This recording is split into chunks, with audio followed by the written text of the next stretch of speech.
Olá, você acompanha agora o Fatos em Foco, a sua revista eletrônica com notícias e entretenimento. Eu sou Maria Alice Dias e você vai ver agora os principais destaques de hoje.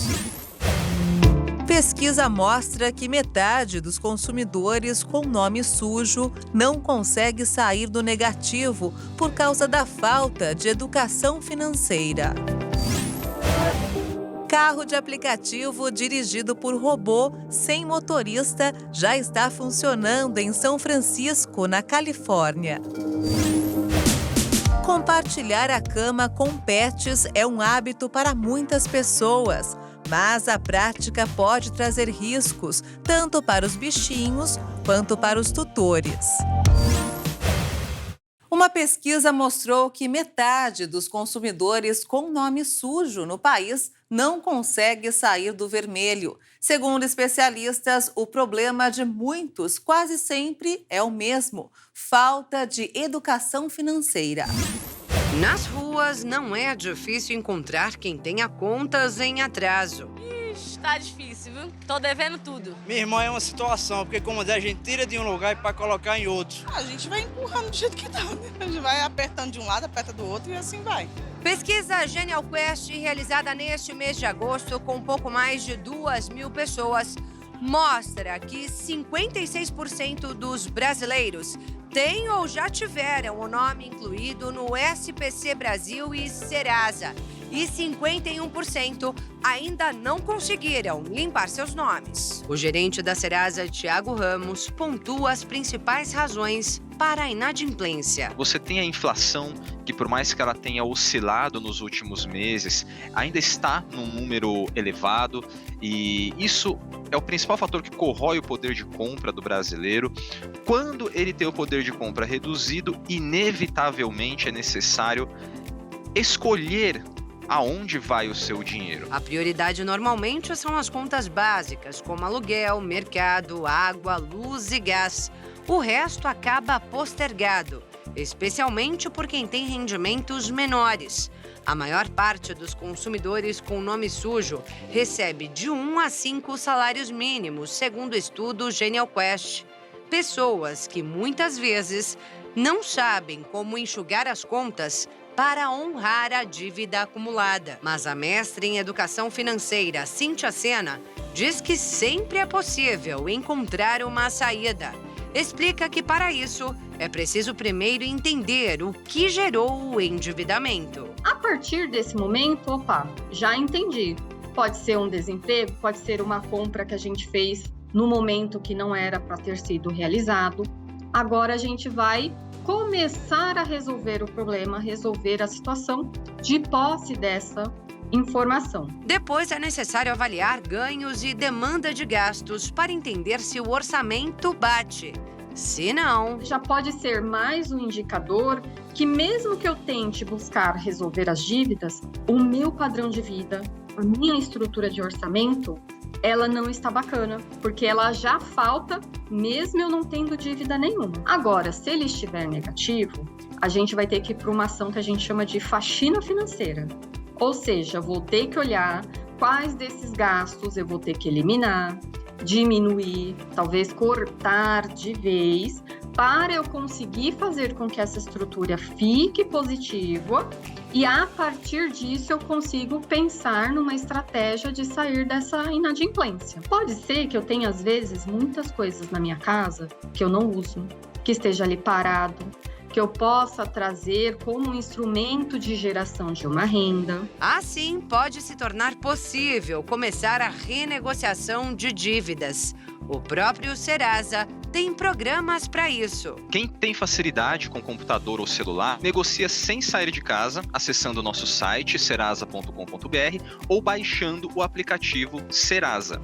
Quem não tem facilidade ou não tem acesso a computador ou celular, não fica de fora, pode ir a qualquer agência dos Correios em todo o país. E não importa o valor da dívida nem o montante disponível para o pagamento. A Rosane, por exemplo, está desempregada, mas resolveu vender doces na rua para sair do vermelho. 5 paçoquinha, 2 fines. Esse é R$10, também tem um de 5, que é com 5 paçoquinha, e também tem a paçoquinha solta. Ela diz que já faz tempo que está com o nome sujo, mas agora já começou a negociação com a Serasa. Eu tô ansiosa para limpar o nome. Vai chegar lá! Vou. De pouquinho em pouquinho, de paçoca em paçoca. De paçoca em paçoca. Obrigada, tchau. O governo federal também criou o programa Desenrola Brasil para reduzir os números da inadimplência. Mas a especialista em finanças diz que mais do que sair do vermelho, a população precisa transformar o comportamento com educação financeira. Precisa sim ter muito mais iniciativas de fomentar essa educação que infelizmente a gente não teve na base escolar, não tivemos muitas das vezes com a nossa família. É algo que está começando agora, a gente vai produzir ainda resultados para as próximas gerações, só que nas gerações que já estão aí lidando com essa ferramenta chamada dinheiro, essa ferramenta chamada crédito, precisa sim conhecer, aprender, para que elas possam sair e não voltar mais. Após a decisão da 123 Milhas de suspender pacotes de viagens da linha promocional, diversos consumidores ficaram com receio de comprar passagens aéreas e terem uma surpresa ingrata a poucos dias da tão sonhada viagem. Para evitar cair em algumas ciladas, é importante estar atento a alguns fatores, principalmente suspeitar de preços muito abaixo do mercado. A ação da 123 Milhas pegou muita gente desprevenida, mas não é uma novidade. 3 meses atrás, a empresa Hurby interrompeu um tipo de serviço semelhante ao oferecido pela 123 Milhas. Os 2 episódios acenderam um alerta aos consumidores sobre comprar viagens por um preço barato e com datas distantes e flexíveis.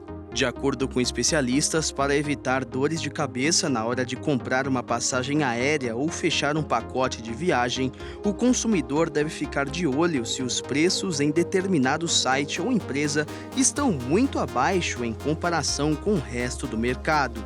Caso um serviço seja oferecido por um valor 20% menor do que a média de preços do mercado, essa compra não é considerada segura e pode ser um indício de cilada. Portanto, para evitar problemas futuros, é bom seguir algumas dicas, como preferir a emissão e confirmação imediata das passagens ou reservas, realizar diversas pesquisas e comparar preços antes de decidir pela compra, confirmar se a agência escolhida é regularizada e ter em mente os riscos de aceitar um modelo de compra de passagens mais incerto e de longo prazo. Em relação ao caso da 123 Milhas, o Procon do Rio de Janeiro já recebeu mais de 1.500 reclamações e em breve vai começar a marcar audiências de conciliação entre os consumidores e a empresa. Nesta quarta-feira, o órgão de defesa ao consumidor instaurou um ato que poderá resultar em multa de até R$13 milhões a 123 Milhas. De acordo com o presidente do Procon do Rio de Janeiro, Cássio Coelho, as respostas enviadas hoje pela companhia à notificação feita pela entidade no último sábado não mostraram alternativas de compensação aos consumidores que tiveram seus pacotes suspensos, além dos vouchers. Agora, 123 Milhas tem 15 dias para apresentar a sua defesa. Uma pesquisa revelou que apenas 17% dos pais e mães usam ferramentas de controle parental para monitorar a atividade digital dos filhos. O levantamento foi realizado pela Nielsen a pedido do Google.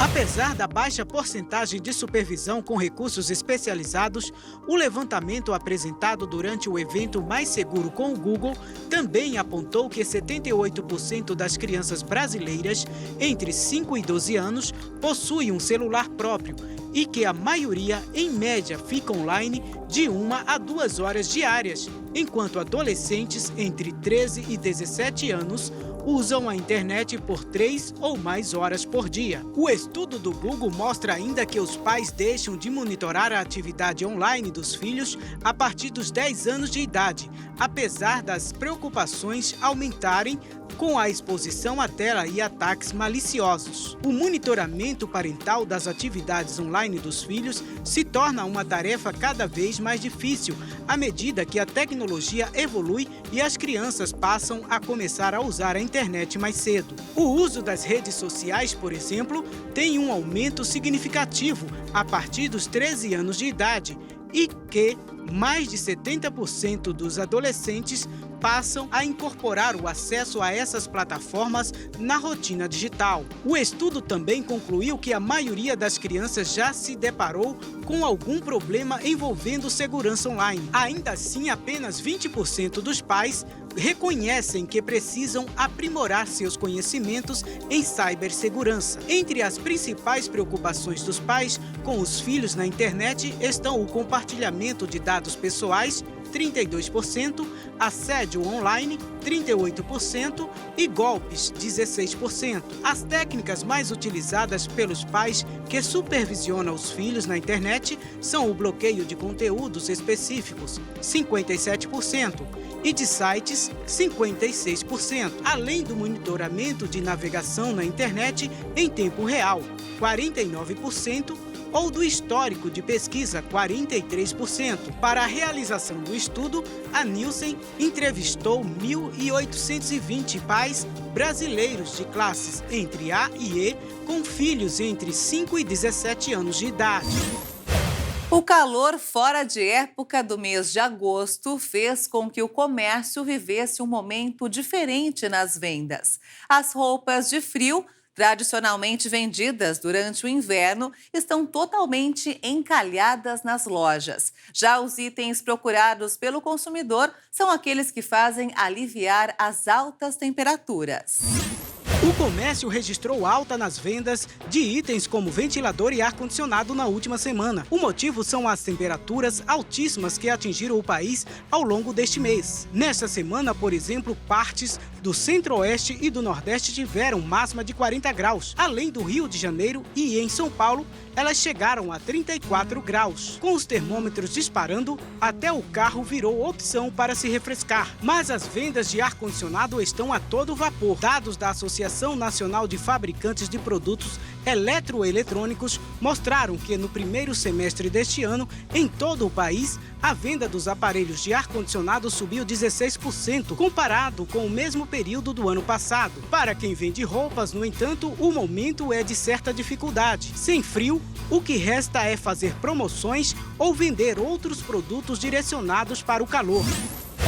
Quase metade do esgoto brasileiro é jogado na natureza sem ser tratado. É como se todos os dias mais de 5.000 piscinas olímpicas cheias de lixo sanitário fossem despejadas nos rios e mares. Além de degradante ao meio ambiente, a prática pode causar doenças na população. Os dados são do Sistema Nacional de Informações sobre Saneamento do Governo Federal.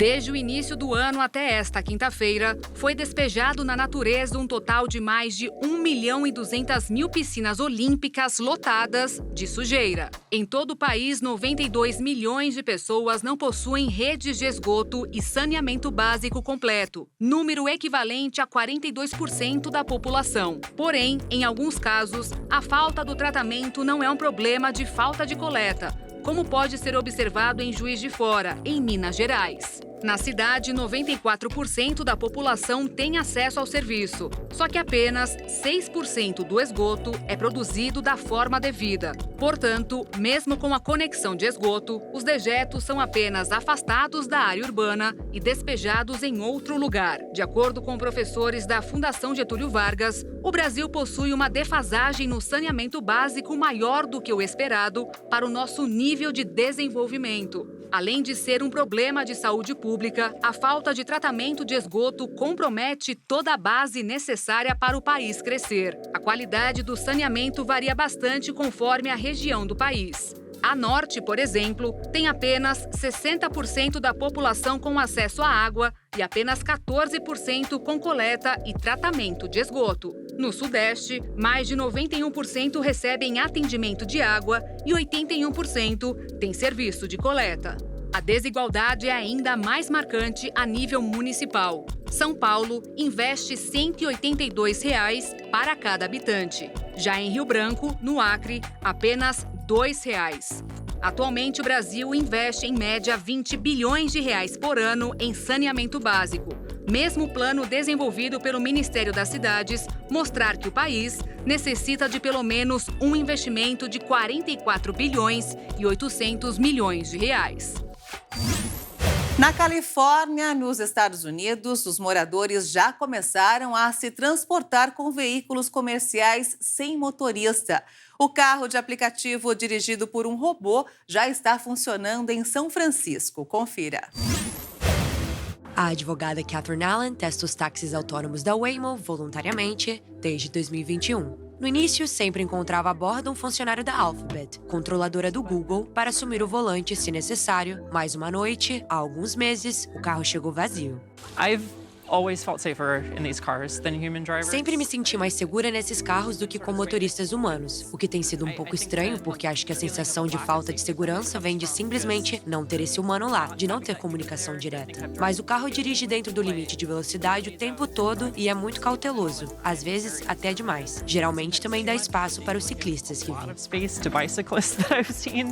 Os táxis robôs dividem opiniões. Os ambientalistas acreditam que perpetuam o reinado do carro individual. As associações de pessoas com deficiência não os encontram adaptados às suas necessidades. E os sindicatos temem a perda de empregos. Mas outros os consideram positivos. Outra frota de veículos autônomos é operada pela Cruise, propriedade da General Motors. Recentemente, ambos receberam permissão de um regulador da Califórnia para operar o dia inteiro, todos os dias, em toda a cidade, exceto rodovias. O veículo chamado Percussion chegou rapidamente. Mas em vez de pegar a rota que chegaria ao supermercado em menos de 5 minutos, ele fez um longo desvio sem explicação. A gente vai para a escola da minha filha. Então, a partir do momento em que vi os táxis autônomos pela primeira vez nas ruas, meu pensamento foi: isso vai ser ótimo para levar minha filha e seus amigos para a escola. Não teremos que ter uma grande agenda de carona entre todos os pais. Acho que tudo será automatizado para nós algum dia, mas ainda não estamos lá. Até o momento, a maioria das ocorrências registradas aconteceu com veículos parados na via, bloqueando o trânsito. No entanto, as autoridades pediram que a Cruise reduzisse pela metade a frota em São Francisco para 50 carros ativos durante o dia e 150 à noite, enquanto são investigadas 2 colisões ocorridas na semana passada, incluindo uma com um caminhão de bombeiros. Pelo menos 36% dos brasileiros passam mais de 1 hora por dia dentro de algum meio de transporte para realizar atividades de rotina, como trabalho e estudo. A constatação foi feita após um levantamento da Confederação Nacional da Indústria.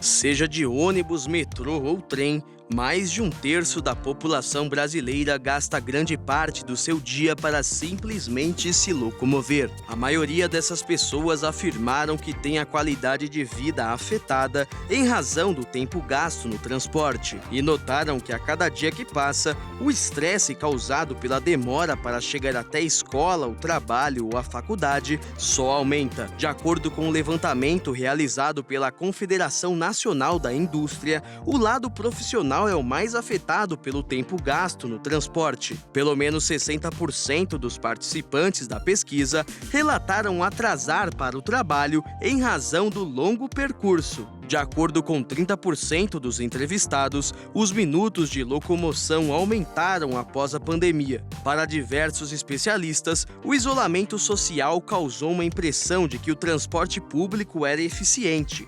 Porém, a realidade é que ele possuía uma demanda menor e, por isso, muitas vezes era uma mão na roda para muita gente. Segundo os desenvolvedores da pesquisa, o problema do transporte é comum nas grandes cidades, principalmente pelo fato dos automóveis disputarem espaço com ônibus e motos. E no final das contas, todos os caminhos são afetados pelo aumento do trânsito e se locomovem lentamente. O levantamento feito pela CNI também mostrou que mais da metade dos brasileiros preferem utilizar carros por aplicativo ao invés de serviços públicos de transporte. Mais de 64% consideram o serviço oferecido por empresas de aplicativo como boas ou ótimas. Já o segundo meio melhor avaliado foi o metrô, com 58% de aprovação. Apesar da preferência pelos automóveis, o ônibus é o meio de transporte coletivo mais frequente utilizado pela população,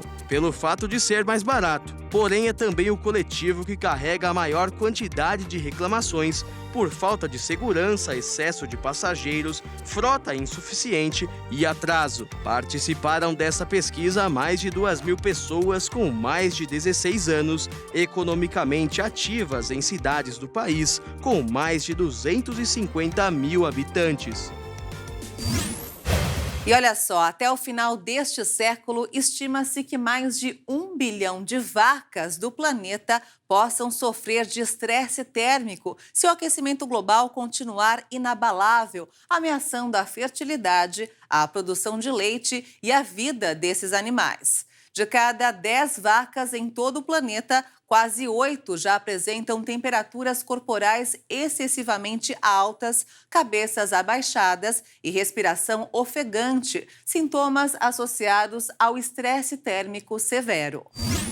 Em climas tropicais, 20% dos bovinos apresentam esses sintomas durante todo o ano. É previsto que esses números aumentem se a pecuária continuar a se expandir nas bacias da Amazônia e do Congo, onde as temperaturas estão em vias de subir mais rapidamente do que a média global, de acordo com uma pesquisa publicada em agosto na revista Cartas de Pesquisa Ambiental. Se as emissões de gases com efeito estufa que provocam o aquecimento climático continuarem subindo, o estudo prevê que o estresse térmico se tornará um problema durante todo o ano no Brasil, no sul da África, no norte da Índia, no norte da Austrália e na América Central até 2100. O estudo concluiu que, no pior cenário, a criação de gado quase duplicará na Ásia e na América Latina e aumentará mais de 4 vezes na África. As projeções dos cientistas indicam que as vias de desenvolvimento que aumentam o número de gado na Índia e expandem a produção de gado na bacia do Congo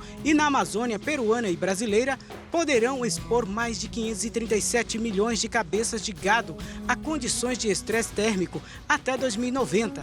Em comparação com o número de bovinos de 2010. Se os gases com efeito estufa forem suficientemente controlados, principalmente através da redução da utilização de combustíveis fósseis e da limitação da expansão da pecuária, o número de vacas que sofrem poderá ser reduzido para a metade na Ásia e em 4/5 na África. Os pecuaristas comerciais podem perder muito dinheiro com o estresse térmico. Somente nos Estados Unidos o problema já custa até 1 bilhão e 700 milhões de dólares anualmente. Mas esses criadores geralmente têm seguros, boas relações com os bancos e a capacidade de recorrer a empréstimos para os ajudar a recuperar de perdas relacionadas com o calor, disse um dos pesquisadores. Um estudo da Universidade Estadual de Campinas, no interior de São Paulo, apontou que mais de 1/3 dos brasileiros adultos com 50 anos ou mais apresenta sintomas depressivos. E para cuidar do problema, fé e ciência têm sido utilizadas em conjunto. Os pesquisadores da Unicamp ouviram quase 8.000 pessoas no país e também constataram que 16% dos entrevistados sentem solidão. Além disso, a depressão é 4 vezes mais comum entre os idosos, que relatam sempre se sentirem solitários. Já para aqueles mais velhos que moram sozinhos, esse risco dobra. Quem mais sofre de depressão são as mulheres nesta faixa etária. Outros fatores de risco são as sensações de má qualidade do sono e a autoavaliação ruim da saúde como um todo. Esse era o caso da Deonice e da Idália. Antes eu passava a noite inteira andando. Tinha vezes que eu sentia pânico mesmo, sabe, assim, uma coisa me embaraçando, mas eu não desisti. Tive mesmo um especialista, depois devagar eu fui entrando assim, em entendimento do Senhor, e olha, hoje eu estou muito bem. O doutor em psicologia Jacó Pinheiro Goldberg fala dos preconceitos existentes na sociedade que contribuem para a maior incidência da doença na população acima dos 50 anos. O fato do indivíduo ter mais idade significa que ele tem algumas limitações, mas de outra parte, ele tem outros requisitos, inclusive da experiência, do conhecimento e assim por diante, que contrabalançam socialmente. É só a ignorância e o medo que muitas vezes sobrecarrega essa condição da senectude, da velhice. E qual é o medo? A ideia de que quando o indivíduo vai envelhecendo, por uma lei natural, ele vai se aproximando da morte. Fé e psicologia andam lado a lado para curar as pessoas da depressão. O pastor Jaime de Amorim Campos, da Igreja Internacional da Graça de Deus, defende o tratamento especializado da doença, mas sempre com o apoio da Palavra de Deus e da ação transformadora do Senhor Jesus. Geralmente a depressão ela vem acompanhada de ataque de pânico, ataque de ansiedade e conflito na mente, confusão nos pensamentos. E essa população tem que se adequar à realidade da vida e começam a ficar isolados, muita coisa, começam a morar sozinhos, mas não é só isso, não. Tem gente que está cercada de pessoas e está com depressão. Eu vejo que atrás disso sempre há um cunho espiritual. Jesus falou, atrás de tudo aquilo que mata, rouba e destrói, há uma ação do diabo, direto ou indireto. Quando nós recebemos Jesus, a própria vida de Deus vem em nós, mas essa vida se manifesta em nós à medida que assumimos a palavra de Deus. É o que a pessoa tem que fazer. Além de procurar socorro, normal, isso não somos contra, pelo contrário, ela pode ter, até deve ter acompanhamento de um profissional e principalmente o auxílio do Espírito Santo. A pessoa fazer das palavras de Deus as suas palavras. O próprio pastor Jaime já passou pelo problema e conseguiu superá-lo com ajuda psicológica e espiritual. Eu conheci a Cristo por causa de uma depressão. Eu vinha do alcoolismo, eu fui alcoólatra mesmo, mas eu comecei a ter a abstinência, eu não conseguia beber, mas sentia falta, e me dava pânico, né? Por outro lado, a ciência não se opõe à crença no poder divino de cura e vê com bons olhos o apoio espiritual durante o tratamento. Lembra o que é que Deus disse para Abraão? Quando Abraão estava lá na faixa, sei lá, entre 90 e 100 anos, e Deus disse, Lechá, vai-te. Ele estava dizendo, sai de você mesmo, sai da sua condição de autolimitação. Viva a vida com intensidade. A vida não é cronológica. A vida é espiritual. A vida depende do vigor da alma. Deus é um velho de barba branca. E você foi feito à imagem e semelhança de Deus. Seja amigo dele e você jamais sentirá solidão. Você tem o melhor amigo do mundo e ele é seu amigo. Unindo fé e cuidados adequados, Maria Nilce, Deonice e Dália se libertaram da depressão. Vinha buscar oração e fui curada. Não tenho mais isso, durmo a noite inteira. Não dá para viver e eu não vivo sem Jesus. Ele é tudo para mim. Graças ao bom Deus, encontrei ótimas pessoas que oraram por mim, me ajudaram, me fortaleceram espiritualmente. E graças a Deus, eu me senti fortalecida e me libertei dessa depressão. A água é fundamental para a sobrevivência de todos os seres humanos e compõe mais da metade do corpo humano. Pode até parecer muito, mas conforme envelhecemos, também vamos perdendo grande parte da água presente em nosso organismo. Por isso, para manter uma vida saudável e garantir a vitalidade dos órgãos, é fundamental repor o líquido diariamente em nosso corpo.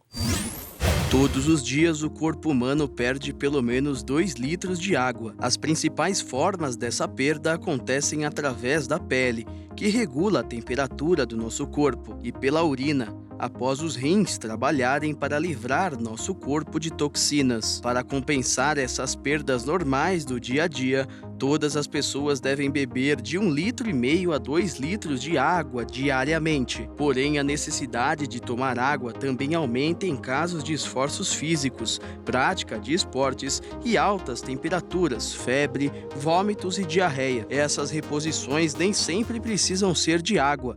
Alguns alimentos, como sopas, frutas ou legumes, também fazem bem ao corpo e ajudam a repor as reservas. Essas recomendações devem ser levadas com seriedade, pois o corpo humano já costuma apresentar os primeiros sintomas com uma perda de líquidos de 1 a 2%, já com uma perda de 7% de líquido coloca certos riscos, sinalizados através de um pulso acelerado ou confusão mental, em vista de que todas as reações e processos químicos no corpo requerem líquido para funcionar, e na pior das hipóteses, perder 12% pode levar a um estado de choque ou até mesmo ao coma. Os primeiros sinais de que o corpo precisa urgentemente de água se manifestam através de dores de cabeça e tontura, mucosas secas na boca e na garganta, além de dificuldades para engolir. O calor e a perda adicional de líquidos através da transpiração também ameaçam o sistema circulatório, pois sem o líquido suficiente, o sangue fica mais espesso e não consegue mais manter uma boa circulação, o que pode acarretar em pressão alta. Mas o consumo de água deve ser feito em forma de hábito e não de maneira forçada, em grande quantidade e ao mesmo tempo. De acordo com diversos estudos, beber 5 litros ou mais dentro de poucas horas pode ser fatal e resultar na chamada hiperidratação, que acontece devido ao excesso de água no corpo. Nesse caso, os rins não conseguem mais regular e eliminar o excesso de líquido, o que pode até ocasionar um edema cerebral. Um feito histórico. Uma missão espacial da Índia conseguiu pousar com sucesso na superfície da Lua. Foi a primeira vez que um país conseguiu chegar até o Polo Sul da Lua, local considerado de difícil acesso para exploração.